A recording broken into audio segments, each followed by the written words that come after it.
বিভিন্ন রিসার্চ পেপারের উপর বেস করে আমরা জেনেছি যে কনজুগাল লাইফ যদি ভালো না থাকে তাহলে অনেক ক্রনিক ডিজিজ ডেভেলপ করে। সেগুলো থেকে মুক্তি পাওয়ার জন্য আমরা অ্যাডভান্স টেকনোলজি ইউজ করছি।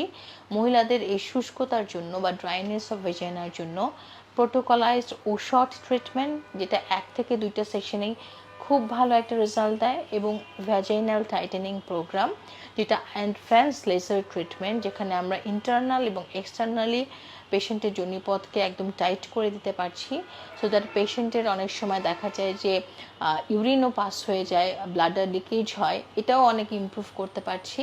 অ্যান্ড এটা কোনো কাটাছেঁড়া নেই, কোনো ইনজেক্টেবল প্রসেস না, and it's very smooth process and helps your conjugal life to be better. Thank you.